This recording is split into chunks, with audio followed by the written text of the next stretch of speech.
Welcome back. Today we're going to make a small batch croissant dough, traditional French style croissants. It's only going to yield 4 regular sized traditional French croissants. Here's how we start. We start by mixing together ½ cup of warmed milk up to 115 degrees Fahrenheit. To that we add 2 teaspoons of active dry yeast and 1 tablespoon of flour. I encourage you to be sure to check the temperature on your flour. I encourage you to be as specific as you can about the temperature of the milk. If you're a little bit under the 115 degrees Fahrenheit or a little bit over, you're fine. Just be mindful that the lower the temperature is, the longer it's going to take for the fermentation process. And if you go over 135 degrees Fahrenheit, you'll actually kill the yeast and then you won't get the result you're hoping for. So I'm pretty spot on at 115 degrees.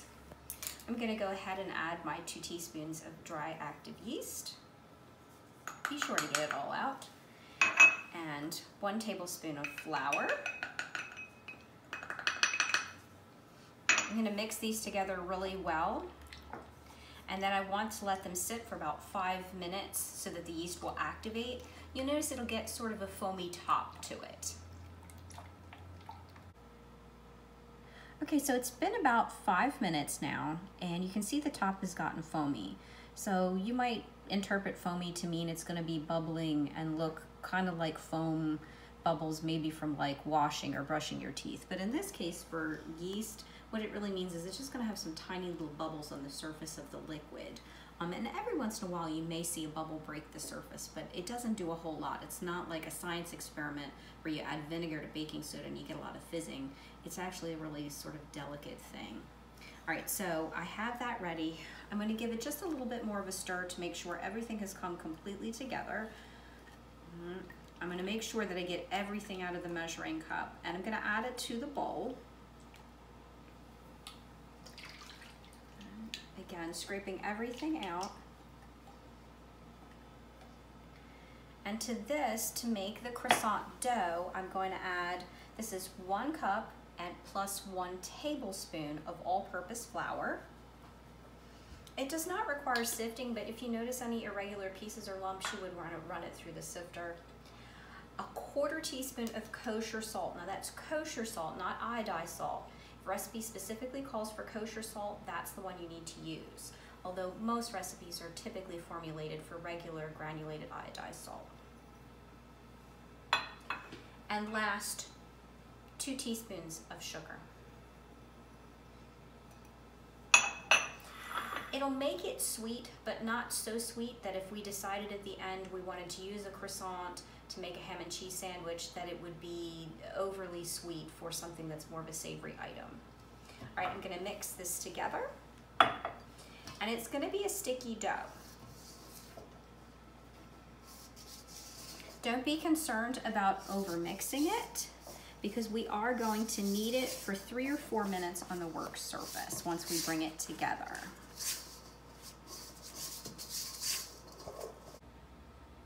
So I've turned the croissant dough out onto the lightly dusted work surface that I have here. I need just a little bit of flour to keep it from sticking to the countertop, but not so much that it's going to incorporate back into the dough and become tough. It's a stickier dough, and keep in mind that it's not done yet. It's going to have a few other steps in the process when we do the folds. So it's going to continue to pick up greater gluten development, and it's going to continue to be less sticky as the process goes on. So let's go ahead and knead that for the next 3 to 4 minutes until we're ready. Remember that kneading, a little bit of flour on my hands to keep it from sticking. Kneading is simply folding it onto itself and giving it a 1/4 turn and continuing that process. Again, you can see that it's sticky, and you can always go back and put a little flour on your hands to keep it from sticking. All right. As you do this, you're going to see it's going to continue to pick up greater elasticity as the gluten develops. All right, so we're just going to continue this for the next 3 minutes. All right, so I've been kneading this for about 3 minutes, and I can really see that not only am I getting a much nicer elasticity from the gluten development, but the dough itself has really begun to smooth out from the crumbly mass that it started out to be. So the next step for this dough is to allow it to ferment, and it's going to need 24 hours to do that. So this is going to be actually a 3-day process, where the first day we make the dough, the next day we turn and fold the dough, incorporating the butter into many layers of the lamination, and then on to the third day where we roll and shape and bake for croissants. So to refrigerate it overnight, it has to stay in your refrigerator overnight. You're not going to be able to just leave this out. Do not freeze it because it's going to be unworkable the next day. You need to have it refrigerated. I'm simply going to use a storage container. You could use a Ziploc baggie, plastic wrap, whatever you happen to have available. I find that this is the easiest way. It's going to allow the dough to have the room it needs. But I want to be sure to spray it so that it's not going to stick. And I've turned the dough up under itself to kind of help create that little pocket in there to hold the CO2 gas, and just place it into my container, put the lid on, and I'm going to leave it overnight. So it's been 24 hours since we refrigerated our dough, our croissant dough, small batch. Remember that it's only going to make 4 full-size French-style croissants. I want to begin to do the process of lamination today. Lamination is the process of incorporating the fat, in this case unsalted butter, into the dough, but in such a way that it's going to make tiny, many little layers where we have dough, butter, all the way through. Not unlike the way that plywood is laminated, where you look at the side of it, you can see many layers to it. Those many layers become the flaky pastry that make that classic croissant.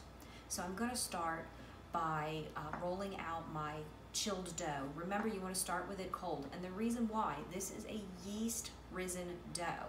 So the warmer it gets, the more we activate that yeast and it begins to rise again. We want to keep it cold. Lightly dust your work surface with a little bit of flour. Remember, we don't want to have so much that we're incorporating it back into the dough, making it a drier product. You can see that the dough itself overnight in the refrigerator has gone through the fermentation process. Fermentation, as you'll remember, is the process where yeast eats sugar and then makes CO2 gas and makes the dough rise. I want to pull it out onto the floured work surface. And I always try to tell people, if you start with something round, hopefully you end with something round. So when I want to start with when I want to finish with something that's rectangular in shape, I try to start with something that's rectangular in shape. So you can see I kind of fuss with it a little bit to even sort of prepare corners for it. I want to get this dough into a 6 by 10 inch rectangular piece, and that is going to be with the shorter 6-inch parallel with my belly here. Okay, so I'm going to just go ahead and roll it out. Put a little bit of flour on the pin as well. And you can see I have a ruler here. Hey guys, just a safety check. I took this and ran it through the dishwasher before I used it to make sure it was clean and sanitized. Because I'm not gonna lie to you, this has been sitting in my desk for probably about 6 months. So just take that extra step to be clean and tidy when we're working. And this first part is very easy and less resistant. The gluten's really had a lot of time to relax while it's been in the refrigerator, but as we begin to work with it, you're gonna see where it's really gonna start to tighten up because of that gluten that we're gonna be developing. Also, we're gonna be adding a lot of cold butter to it that's also going to help resist that process. So let's see, I'm just about at 6, almost at 10. I'm gonna go a little bit bigger. And it's going to want to spring back on you. So be sure to go a little bit longer, and then what you want to do is kind of just loosen it from the surface. I always know that if I can move my dough around, it's not stuck. A lot of people that get frustrated with rolling out doughs, biggest part of the reason why they get frustrated with it is because they end up getting their dough stuck down, and then they can't manipulate it the way they want to, and it gets stuck, and they end up pulling it up and it tears, and it just becomes such a hot mess that they become frustrated and intimidated to work with doughs. So just keep moving it around so you know that you can do this, and you can always push a little more flour underneath. You can always roll it up like so and put a little bit more down, just making sure that you have it the way that you like it. All right, so let's see. I'm a little bit wide on the 6. So I'm gonna shrink it up a little bit. It does matter. I mean, it doesn't have to be absolutely perfect, but it does matter that you keep the dough the size that we're saying. This way we're gonna know that we're getting the appropriate amount of butter into each piece. All right. And if you need to, just let it rest for a minute. If you feel like it's getting too elastic and it's too stretchy and it's bothering you, you know, you can relax. Okay, I've got it the right size. I've got 6 by 10. So I'm gonna just wipe off the little bit of excess butter that's on the top. And I have here 6 tablespoons of quality unsalted butter. It's important to use unsalted because if we use the salted kind, we've already added salt to the dough itself. It may become a little bit too salty and over-seasoned when we eat them. You want the butter to be pliable. Pliable means the same thing really as flexible. So soften to room temperature, but that's going to matter. Is it very hot? Is this July? Room temperature in July is a lot different than right now where it's the very end of March. So I find that it's just the perfect temperature. It's probably been sitting out almost 2.5 hours at this point. So I want to spread it onto the dough, leaving about a 1 centimeter border around. So I'm just gonna kind of take it off in pats and sort of spread it around.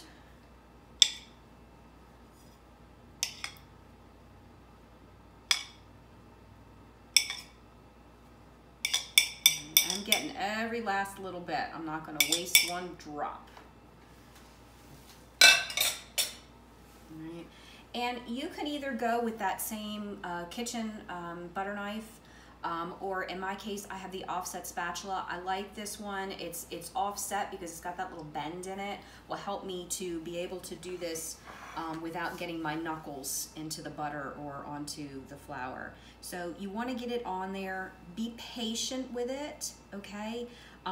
You don't want to go too fast and really press down it because you're going to end up moving the dough around a lot. So go nice and gentle so we can try to maintain that shape we're looking for. And try to be as even as you can. That does matter. If you would say, oh, my butter's a little bit too cold when you're getting ready to work for it, and say you put it in the microwave and you soften a little bit too much, just stick it back in the refrigerator, let it chill. It's important, again, that it be pliable, it be flexible for use, but we don't want it to be so melty that it runs off. It's not like you're buttering cinnamon rolls here. You need to have solid fat in here.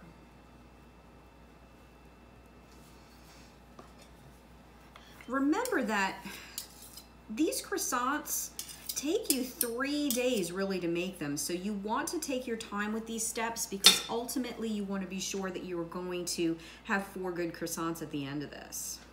And this last bit, like I said, I'm scraping. I'm not wasting a bit of it if I can help it. Okay.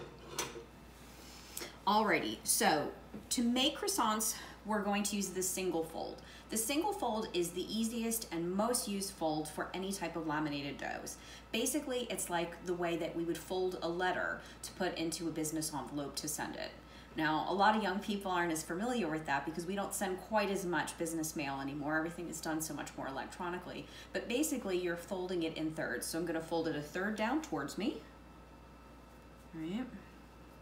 I'm gonna fold it a third over top of itself. All right, now you can see, so it's 1/3, 1/3. You can see where I've got rounded corners here. Again, you want to try to maintain those nice squared off corners as much as you can. So I'm gonna kind of pull it a little bit to keep it there, all right? And at this point, you can see I'm gonna turn it. I'm gonna give it a 1/4 turn, all right? A 1/4 turn this way. So it's like I'm taking it from 3 o'clock to 12 o'clock. So that's my 1/4 turn. I want to be sure to have some flour down on the surface because I'm going to bring it back to the 6 inches by 10 inches and then refrigerate it. I want to, however, roll it with the seam side down. So make sure that I'm all the way up there nice. Turn it over this way. All right. I still have my roller here. And I want to go 6 inches by 10 inches. And at this point, you're going to see where it's going to be more elastic and it's going to resist a little bit more because we've been working with it. All right, so I'm not quite 10 inches, but I need to go a little bit wider for the 6. That's gonna be the trickier bit here, is trying to get 6 inches. You can see as I'm rolling it, it's drinking back together. Alrighty, and I'm there. I've got my 6 by my 10. Again, it doesn't have to be absolutely precise, but you want to try to maintain as much a 6-inch by 10-inch piece as possible. Now I'm going to put it onto a floured tray. Right. Make sure that the flour's down for the obvious reason I don't want it to stick anywhere. I'm going to cover it with cling wrap. And if you have parchment paper at home, you could use that. I think even foil would work well, or waxed paper. But you want to be sure to cover it so that it's not going to get crusty. So then I'm even going to kind of tuck it under a little bit before I put it away into the refrigerator. All right, it's going to sit like this in the refrigerator for the next 2 hours. It's going to get cold again, which is very, very important because we want to have those laminated layers. If I were to turn it again now when it's so warm and soft, what I'd ultimately be doing is sort of incorporating that butter into the dough. I don't want the butter to go into the dough. I want the butter to make very fine, thin, cold layers as I go. So it's been 2 hours since the dough went back into the refrigerator to rest and chill. Remember that it needs 2 hours in between each turn because you want to make sure the butter stays cold. We want the butter to become very, very thin laminated layers and not incorporate into the dough. All right. So I'm going to lightly flour the work surface again. We won't need too much. I'm going to put the chilled dough out. Right. I need to start by giving it the single folds. Remember that that's that business letter style where we fold 1/3 down. Right. I'm going to turn it and fold the other way. You can see I'm kind of just playing with it because I don't want the butter pieces to break. You can see where it's very rigid pieces of butter in there. All right, now at this point, I need to roll it back out to the 6 inches by 10 inches. All right, I don't want to just push down on it. I'm actually going to give it a few little bangs with the roller, with the rolling pin to just kind of begin to get it started so that I'm going to keep a more even shape to it. I have my trusty ruler here, all right? So I need to go to 10 and I need to go to 6, so I need to go a little bit wider and a little bit longer.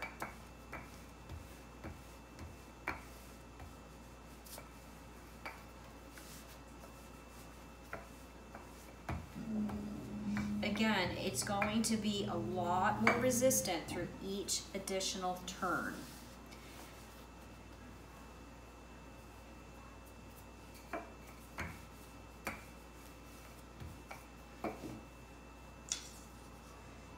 There I'm at 10 and I'm at 6. In fact, I can shrink it up just slightly. All right. At this point, I'm going to put it back on the dusted pan. I'm again going to cover it with the plastic wrap and put it back into the refrigerator for another 2 hours. It's not done yet. This croissant dough is going to require 2 more full turns. A turn is when we fold it, letter fold, single fold, and roll it back out to 6 by 10 inches. That's going to be a full turn. So we've now done 2 turns. We have 2 turns remaining. All right, we're back. This is day 3 of the small batch French croissant recipe. I've taken the dough out. It's just cold from the refrigerator. You can see where after I did its last of the 4 turns, I just wrapped it all together in wax paper. You could put it just wrapped with plastic wrap or Ziploc baggie, whatever works for you, but I just thought this would keep it most easily shaped. And I'm gonna put a little bit of flour down. You want a lightly floured surface.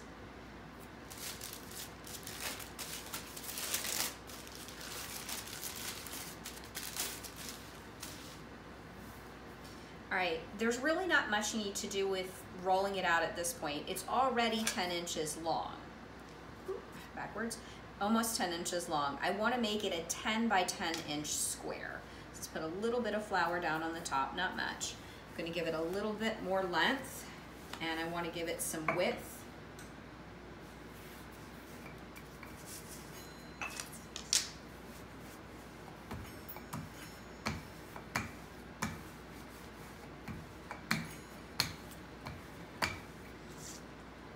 So not quite.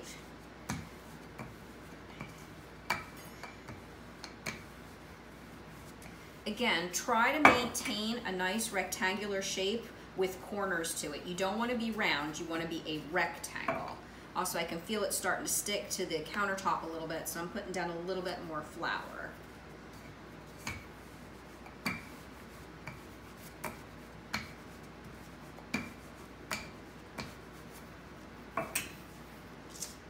Let's give it, it's a little bit long. I'm gonna just shrink it up a little bit. All right, so I have my square. All right, now this, I'm gonna make just 4 large croissants out of this. You could ultimately make smaller ones and get more of them if you like, but I wanna make like sandwich sized croissants. All right, I've got my 10 by 10, and I want to, now you can do one of 2 things. I need to cut it into the crescent shape. If you don't have, I have a pizza wheel here. You could also use a pastry wheel. It looks the same except that the blade is a little bit smaller. Or you could use a regular kitchen knife to do it. I would not recommend a serrated knife because ultimately you're going to drag through and get like jagged edges. If you have to use a knife, you want to cut downward, just kind of pulling the knife up.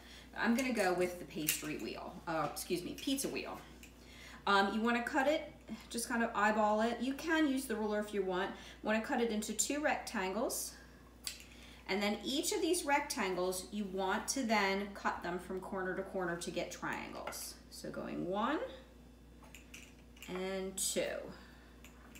All right, I now have 4 triangles. I'm going to turn them all around to face me because I want to roll them up from the wide side to the skinny side. And another thing that's very helpful to do is to make just a little divot cut in the end just to help you get that crescent shape, that classic shape. So I'll pull them down to me one at a time. And then just begin to roll them away from you.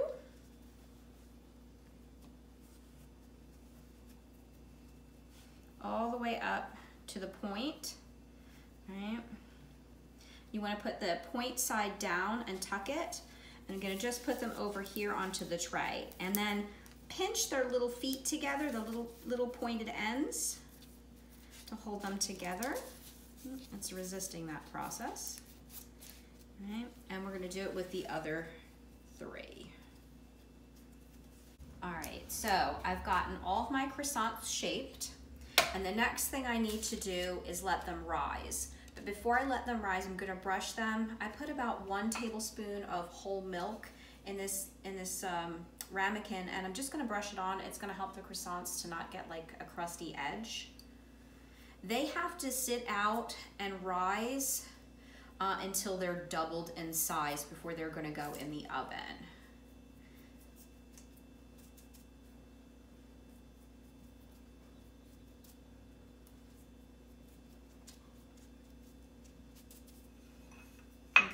So I'm gonna let them rise till doubled. It's probably gonna take about an hour to 90 minutes, depending on the temperature in the room. It's about 70 degrees in here today, so it could be a little bit longer, I'm not sure, but you definitely want them to be doubled in size.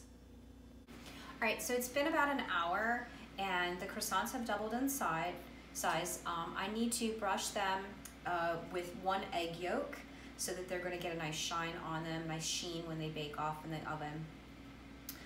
If you become impatient waiting for your croissants to rise, one tip that you can do is in your oven, a cold oven, put a pan of like hot boiling water in there. It'll release some heat and steam into the oven, and with the door closed, it almost becomes this like homemade sort of manual proofing box to help the dough rise. All right, so I'm gonna go ahead and egg wash these. Just be delicate with it when you do it because you don't want to cause the croissants to lose any of the CO2 gas that are in them.